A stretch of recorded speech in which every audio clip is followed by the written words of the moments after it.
Olá, eu sou o Liboni e eu sou o diletante profissional. Hoje eu quero falar sobre uma notícia que eu vi esses dias que me deixou muito animado, que trata de um tema que eu sou muito fã e que eu tinha uma curiosidade muito forte sobre ele. É, há alguns anos, eu virei um aficionado por audiobook. Eu, assim, quando eu comecei a andar mais, assim, ir mais pro trabalho, eu perdi aquele horário de leitura do ônibus, né? E daí, pra compensar, eu pensei, por que não audiobook, né? Só que audiobook é um negócio que não tem em português. Apesar de ser um negócio super popular, assim, no mundo todo, nos Estados Unidos principalmente, praticamente todo livro de sucesso tem uma versão em audiobook. Tem uma pesquisa até recente que na Alemanha tem 18 milhões de pessoas que consomem audiobooks. Então é um formato mundialmente bem usual, popular, né? Às vezes não é tão bem visto assim, né? Tem gente que acha que é uma coisa menor do que ler um livro, ouvir um livro, mas sei lá. É um formato muito popular. E no Brasil a gente não tinha essa opção, assim, pouquíssimos livros. E eu sempre perguntei pro Guilherme, quem acompanha o canal sabe que tem uma playlist com o Guilherme que a gente conversa sobre mercado editorial. E eu sempre perguntei para ele assim, por que a gente nunca teve um mercado de audiolivro no Brasil. E isso é uma coisa que assim sempre me encanou, porque eu acho que o audiolivro é uma boa porta para a leitura. Porque a pessoa pode ler assim no trânsito, sei lá, no trânsito é ruim, né? Se estiver dirigindo, não. Mas igual eu, você está indo trabalhar, é ruim ficar no metrô apertado lendo, você ouve um livro ali de boa. Então eu sempre achei que fosse um caminho, mas parecia que esse mercado não desenvolvia.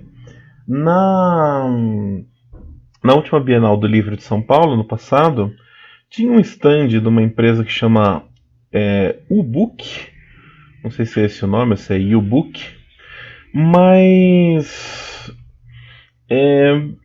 a empresa é uma empresa internacional, está tentando entrar no Brasil com aplicativo e tal, mas não tem acervo em português. E daí saiu uma notícia bem legal lá no Publish News que a Sextante, a Intrínseca e a Record, que são três grandes editoras de best-seller, fizeram um investimento de 3 milhões de reais para lançar uma loja de audiolivros. E a loja chama Outbooks. Ela começou já a funcionar na sexta-feira, dia 14. Tinha 100 títulos de cara. E o planejamento deles, que eles já estão gravando, é ter 500 títulos até dezembro. E essas editoras elas são legais porque elas são editoras de best-sellers, são editoras de livros muito bem vendidos. E isso ajuda a formar público. A Intrínseca, em particular, é uma editora que eu acho bem bacana, que ela tem uma linha meio de... Ela tem muitos best-sellers, mas ela tem livros incomuns até, assim, legais que eles conseguem lançar. E tem best-sellers de muita qualidade, assim. A Record também tem uns best-sellers muito bons.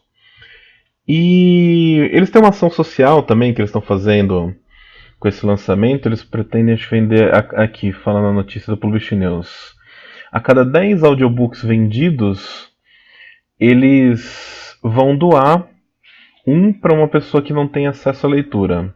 A meta é doar 1.000 audiobooks no primeiro mês. Então eles pensam em vender 10 mil audiobooks. É uma meta ousada, né, para um público que não existe ainda. Mas é interessante que essas editoras estão investindo. Num momento de crise do mercado editorial, elas estão investindo. E a gente fica se perguntando por quê, né? Por que agora, né? Uma curiosidade, assim, eu sou fã de uma série de romances policiais, de um autor que chama Rex Stout, e faz algum tempo que eu tô ouvindo todos os livros desse autor, são mais de 40 livros. E todos eles são narrados pelo Richard Pritchard, é, que tá, que é o quem eu estou fazendo o desenho aí, que se você estiver vendo no vídeo no YouTube. Esses livros eles foram gravados é, lá nos anos 60, né? E 60 e 70. E eles eram distribuídos por uma empresa. Na verdade, sim, se foram gravados pela empresa, foram gravados em 75, mas talvez seja antes, não sei. Eles eram distribuídos por uma empresa chamada Books on Tape. A Books on Tape, ela era o precursor do que a Netflix foi originalmente nos Estados Unidos. Como funcionava? Você podia comprar, obviamente, o audiobook, daí você recebia lá 6 fitas cassete para você ouvir. Ou você podia assinar o Books on Tape e você recebia na sua casa o livro que você escolhia, ouvia, colocava no envelope, mandava de volta e recebia outro livro. Então era o esquema que a Netflix fazia quando ela surgiu nos Estados Unidos, era esse, de envios de DVD por correspondência, e a Books on Tape fazia isso em 1975. Essa é uma empresa muito curiosa, assim, por muitos aspectos, né? Ela foi criada por um medalhista olímpico de remo, o Duval Hatch, e depois ela foi comprada pela Random House, que é a mesma companhia da Penguins e outras grandes editoras, inclusive tem parte da companhia no Brasil, né? Companhia das Letras. E essa essa empresa, ela tinha assim um material. Provavelmente a Random comprou pelo acervo da Books on Tape, mas ela tinha um negócio legal que você consegue ainda ouvir os cassetes, né? Esses do Nero são os áudios originais convertidos em MP3 e tem as instruções que as pessoas tinham que seguir na hora de ouvir o livro. Então, assim, se o cassete parece funcionar, você batia o cassete na palma da sua mão para ele voltar, você tinha que rebobinar, essas coisas assim. E é o método de devolver. É muito engraçado, assim. E é interessante que no passado as pessoas pegavam 6 fitas cassetes, colocavam ali no seu Walkman ou no seu carro e ouviam esses audiobooks. Era muito difícil ouvir um audiobook e ainda assim você tinha um público de audiobook nos Estados Unidos e no mundo afora. Quando surgiu o celular, o MP3, tudo isso era para ter sido intensificado e isso era para funcionar aqui no Brasil, porque é muito fácil. Hoje eu coloco no meu celular 10, 20 livros e eu posso ouvir à vontade, né? Cada livro, para ter uma ideia, uma média de um livro de 200 e poucas páginas dá umas 6 horas de leitura. E eu sei que tem gente que acha muito estranho o audiobook, é uma questão de costume. É uma pessoa que está lendo o livro para você, normalmente um ator, e esse cara faz uma leitura do livro e você vai ouvindo. Existe a questão assim de a entonação que o cara dá, de alguma influência. Eu particularmente ouço livros que são muito narrativos, assim, romances, que nem essa série de romance policial. Então são livros que faz pouca diferença a influência do narrador. É só importante que ele seja um bom ator de voz, né, um bom profissional. Mas assim, o como ele vê o livro é uma coisa que importa pouco. E mas eu acho um método sensacional de ler. E você tem também grandes autores que leem seus próprios livros. O Neil Gaiman é um grande leitor dos livros dele. O Jogador Número 1, que é um livro que eu adoro, ele foi lido aí por um ator famoso, agora eu esqueci o nome dele. Depois eu coloco aí no vídeo.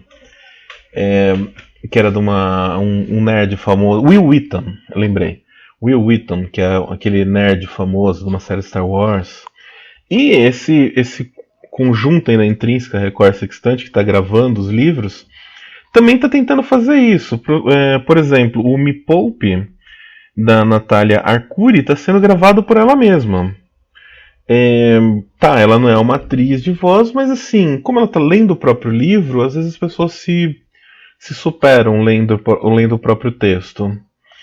E, enfim, eu acho muito legal que está entrando o audiobook no Brasil. Eu recomendo, assim, demais, demais, demais. Comprem audiobooks, ouçam, e é uma experiência bacana, assim, às vezes você demora um pouco para acostumar, mas é uma experiência muito legal. E se você entende inglês o suficiente, assim, o universo de audiobooks é gigante. Agora, a questão de por que esse investimento nesse momento, é assim, a gente só pode dar palpites, né? A gente está vendo um crescimento do consumo de podcasts, então tem muita gente que se acostumou a consumir esses conteúdos de áudio, igual esse que eu estou produzindo aqui, ou conteúdos de áudio bem longos, assim, podcasts de horas. Então, além dessa mudança no hábito de consumo, provavelmente a gente vai ter a entrada é, de um grande jogador desse mercado, que é a Amazon. A Amazon nos Estados Unidos ela tem um serviço que chama Audible, que funciona no modo da Netflix hoje. Você paga uma assinatura e você ouve quantos livros você quiser. Particularmente, eu não vejo muita vantagem num método de assinatura, porque um livro ele é longo, né? 6, 8, às vezes 10 horas. E você nunca ouve continuamente, né? Então, eu, por exemplo, eu ouço um audiobook por semana. Eu não sei se seria vantagem mesmo para mim, que tem um consumo alto, assinar um serviço. A não ser que ele seja muito, muito barato. Mas vale a pena comprar avulso e você ir ouvindo aí no seu ritmo. Mas a Amazon ela vende os audiobooks e é um mercado grande para ela nos Estados Unidos. Então provavelmente ela vai querer entrar no Brasil e vai precisar de acervo para queimar, né, para poder vender.